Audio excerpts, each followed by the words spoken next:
ds के, ठीक है। अब सिंस यहाँ पे सिर्फ और सिर्फ बोल रखा है कि जो आपका पार्टिकल जो चल रहा है वो आपका y डायरेक्शन में चल रहा है, तो हम लोग यहाँ पे जो ds लेंगे सिर्फ और सिर्फ किधर लेंगे, तो y डायरेक्शन में लेंगे, ठीक है।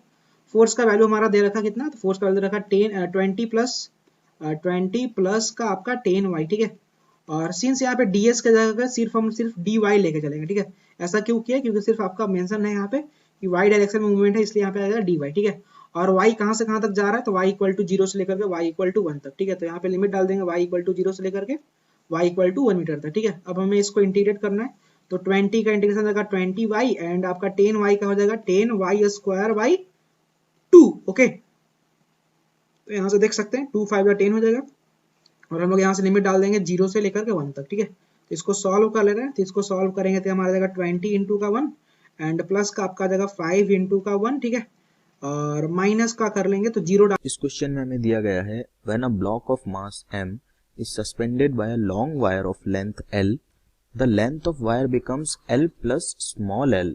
The elastic potential energy stored in the extended wire is, ठीक है। देखो कोई वायर है, उस वायर में क्या किया गया है, एक मास m को लटकाया गया। लेट अस से ये आपकी वायर है, ठीक है। इस वायर पे आपने मास m को सस्पेंड किया है, ये मास m हो गया, ठीक है। वायर का एरिया जो है क्रॉस सेक्शन का मैं a मान लेता हूं, इस तरह की वायर है, ठीक है। और लेंथ इसकी कितनी है, L प्लस स्मॉल l, ठीक है।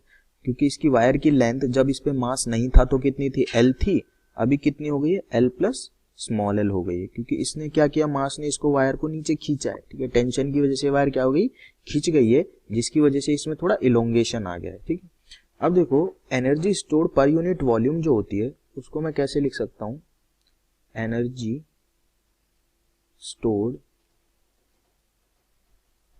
पर यूनिट वॉल्यूम वो होती है आपके पास में 1/2 इंटू स्ट्रेस इंटू स्ट्रेन, ठीक है, यही होती है।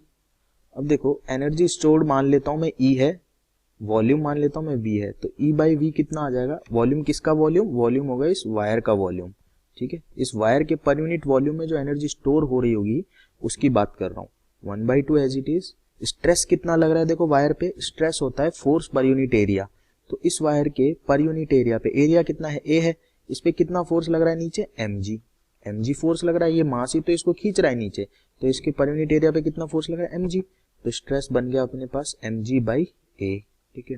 अब स्ट्रेन क्या होता है, स्ट्रेन होता है एलोंगेशन पर यूनिट लेंथ, यानी कि इसकी पर यूनिट लेंथ पे कितना एलोंगेशन हो रहा है, ठीक है। इसमें देखो जो वायर की लेंथ थी इनिशियली वो थी L, अब इलोंगेशन कितना हुआ कि L प्लस L हो गई, स्मॉल l इलोंगेशन हुआ, तो स्ट्रेन कितनी हो गई, इलोंगेशन पर यूनिट लेंथ, यानी कि इलोंगेशन डिवाइडेड बाय लेंथ, ठीक है, ये हो गई। अब देखो E डिवाइडेड बाय V क्या है, volume of the wire, volume कितना होगा वायर का, लेंथ, ठीक है, जो इनिशियल लेंथ थी उसकी बात कर रहा हूं मैं, ठीक है, length of the wire into area, तो length of the wire into area, ये हो गया वॉल्यूम ऑफ द वायर, ये हो जाएगा 1/2 into mg upon A into L by L, ठीक है। देखो L इंटू A से L into A cancel out हो गया, तो जो एनर्जी स्टोर हुई इस वायर में वो कितनी आ गई, वो आ गई 1/2 mg L, ठीक है। तो हाफ mg L ही इतनी एनर्जी स्टोर होगी इस वायर में, तो half mg L is option number 4, ठीक है। और वो है आपका L, कौन सा L, ये वाला L, स्मॉल L आएगा, ठीक है। तो देखो एक L यहाँ पे है, एक L यहाँ पे है, लेकिन स्मॉल L वाला L करेक्ट आंसर होगा। गया है a parallel plate capacitor of capacitance 20 microfarad is being charged by a voltage source whose potential is changing at the rate of 3 volt per second, ठीक है। The conduction current through the connecting wires and the displacement current through the plates of the capacitor would be respectively, ठीक है। देखो कोई capacitor है, इसको हमने क्या कर दिया, बैटरी से जोड़ दिया है, और ये बैटरी ऐसी बैटरी है जिसका खुद का पोटेंशियल कंटिन्यूअसली चेंज हो रहा है, ठीक है। कैसे चेंज हो रहा है, dv बाई dt जो है टाइम के साथ वोल्टेज जो चेंज हो रहा है वो क्या है, 3 वोल्ट पर सेकेंड है, ठीक है। और कैपेसिटर की कैपेसिटेंस है अपनी 20 माइक्रोफैरड, ठीक है। तो कैपेसिटर पे जो यहाँ चार्ज आ रहा होगा वो कितना आ रहा होगा, Q is equals to CV, capacitor की प्लेट पे जो चार्ज होता है उसको ऐसे ही लिखता हूं मैं, ठीक है। अब क्या करूंगा, अगर मुझे करंट लिखनी है कैपेसिटर से, डिस्प्लेसमेंट करंट जिसको बोलते हैं, तो वो कितनी हो जाएगी, dq बाई dt, ठीक है, यानी कि I, और वो कितना हो जाएगा, C dv बाई dt। देखो मैंने क्या किया है, मैंने इसको और इस टर्म को t के रिस्पेक्ट में बस डिफरेंशिएट किया है, तो ये बन गया dq बाई dt, जिसको मैं करंट बोल दूंगा, क्योंकि चार्ज पर यूनिट टाइम क्या होता है, करंट होता है। और c कांस्टेंट है, v वेरी कर रहा है, तो c कांस्टेंट है, तो c का डिफरेंशिएशन c रहेगा, और v मल्टीप्लिकेशन में है तो v का हो जाएगा dv बाई dt। अब करंट जो आएगी वो कितनी आ जाएगी, 20 माइक्रोफेरेड है, ठीक है, और जो dv बाई dt है वो क्वेश्चन में गिवन है 3 वोल्ट पर सेकंड है, तो ये 3 वोल्ट पर सेकंड आ गया, ठीक है। तो करंट कितनी आ गई आपके पास, करंट आ गई 60 माइक्रो एम्पियर, ठीक है, ये हो गया आपके डिस्प्लेसमेंट करंट, 60 माइक्रो एम्पियर आ गई, ठीक है।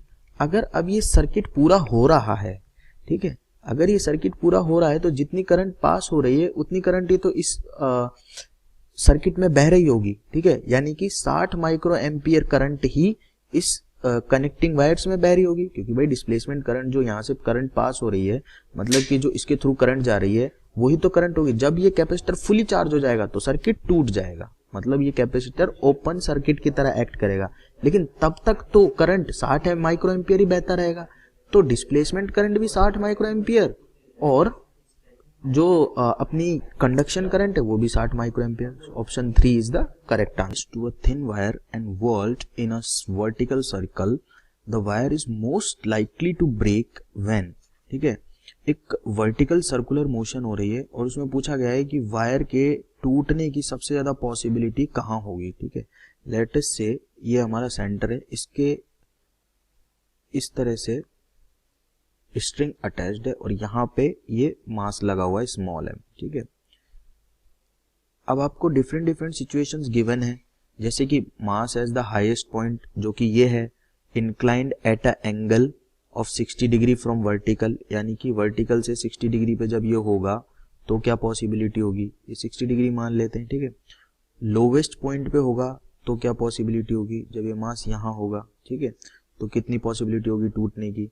और वायर इज हॉरिजॉन्टल, और ये यहाँ पे या यहाँ पे किसी भी एक पोजीशन पे मान लेते हैं, जब होगा तो क्या पॉसिबिलिटी होगी इसके टूटने की, ठीक है। तो देखो डेरिवेशन के थ्रू आप जा सकते हैं, फर्स्ट ऑफ ऑल कि आप पहले ये फाइंड करें कि जो मिनिमम स्पीड होगी इसको वर्टिकल सर्कल करने के लिए जरूरी, वो कितनी होगी, वहां से आप फाइंड करें कि यहाँ पे रूट जी आर वेलोसिटी मिलनी चाहिए इसको, अगर ये ऐसे मूव कर रहा है तो, ठीक है, रूट जी आर। फिर एनर्जी कंजर्वेशन लगाएंगे तो वहां से आपको टेंशन का एक प्रॉपर रिलेशन मिल जाएगा, ठीक है। लेकिन अगर मैं इसको इस मास पे बैठ के और इस स्ट्रिंग को पकड़ लूं, ठीक है, तो अगर मैं अपने सेंसेस को लगा के फील करना चाहूं कि रियल में सिचुएशन में हो क्या रहा होगा, तो आपको पता है यहाँ पे जो फोर्सेस होंगे वो क्या होंगे, सिर्फ सेंट्रीपिटल फोर्स होगा जो इसको घुमा रहा होगा, और यहाँ पे टॉप पोजीशन पे ये जो मास है ये फ्री फॉल की स्थिति में है, ठीक है। यहाँ पे अगर मैं बात करूं तो सेंट्रीपिटल फोर्स होगा और वो बराबर किसके होगा, mg के। अगर मैं यहाँ पे इस पोजीशन पे आ जाऊं, ठीक है, तो मुझे पता लग रहा होगा कि एक फोर्स है जो मुझे बाहर खींच रहा है, अगर मैं इस पे बैठ के और इस रस्सी को पकड़ के देखूं तो मुझे बाहर की तरफ फोर्स फील होगा, जो कि होगा सेंट्रीफ्यूगल फोर्स, जिसकी वैल्यू सेंट्रीपिटल फोर्स के बराबर होगी लेकिन अपोजिट होगी, ठीक है। और mg लग रहा होगा नीचे, ठीक है, इसका खुद का मास भी तो नीचे लग रहा होगा। अगर इस पोजीशन पे मैं बात करूं, ठीक है, तो सेंट्रीफ्यूगल फोर्स होगा वो इस डायरेक्शन में होगा और mg इधर होगा, ठीक है। और इस वाली पोजीशन पे सेंट्रीफ्यूगल फोर्स इधर होगा और mg इधर होगा, ठीक है। तो सिर्फ और सिर्फ ये ही कंडीशन ऐसी है जहां पे मुझे एक एक्स्ट्रा फोर्स फील हो रहा है mg, ठीक है। एक्स्ट्रा फोर्स फील क्यों हो रहा है, यहाँ पे अगर इस पोजीशन पे बात करूं तो देखो सेंट्रीफ्यूगल फोर्स तो बाहर चला जाएगा, mg नीचे आएगा, ठीक है, और ये फ्री फॉल की स्थिति जैसी बन जाएगी, ठीक है, अगर ये जस्ट सर्कल कंप्लीट हो रहा है तो। इस वाली पोजीशन पे अगर मैं इस रस्सी को पकड़ के बैठा हुआ हूं इस मास के ऊपर, तो मुझे फील होगा एक एक्स्ट्रा पुल, यानी कि मुझे लगेगा कि जैसे ये रस्सी अभी टाइट हो गई, इस पोजीशन पे मैक्सिमम टेंशन में आ जाएगी, ठीक है। और वैसे भी मुझे पता है कि मैक्सिमम टेंशन तो इसी पॉइंट पे पॉसिबल है, जब इसी पॉइंट पे मैक्सिमम टेंशन पॉसिबल है तो इसका मतलब इसके most likely chance to be break कहाँ पे होंगे, इस वाले पॉइंट पे। यानी कि लोवेस्ट पॉइंट वो पॉइंट होता है, लोवेस्ट पॉइंट पे बोल सकता हूं at lowest point there are maximum chances chances that it breaks. ठीक है, किसकी बात हो रही है यहाँ पे? बात हो रही है स्ट्रिंग की। अगर मैं टेंशन का एक्सप्रेशन लिखना भी चाहूं तो देखो यहाँ पे जो टेंशन होगी वो किसके बराबर होगी? mv² अपॉन आर के। यहाँ पे टेंशन होगी वो किसके बराबर होगी? mv² अपॉन आर के। ठीक है, यहाँ पे जो टेंशन होगी वो किसके बराबर होगी? इस वाले पॉइंट पे वो होगी mv²। टेंशन में लिख सकता हूँ t is equals to mv² upon R minus mg। ठीक है, और यहाँ पे जो टेंशन होगी वो होगी mv² upon R plus mg। तो ऑब्वियसली इसी पॉइंट पे सबसे ज्यादा टेंशन है, तो यहीं पे इसके टूटने के चांसेस ज्यादा होंगे। तो मेरा आंसर होगा at the lowest point. The mass is at lowest point. तो option 4 is the correct answer.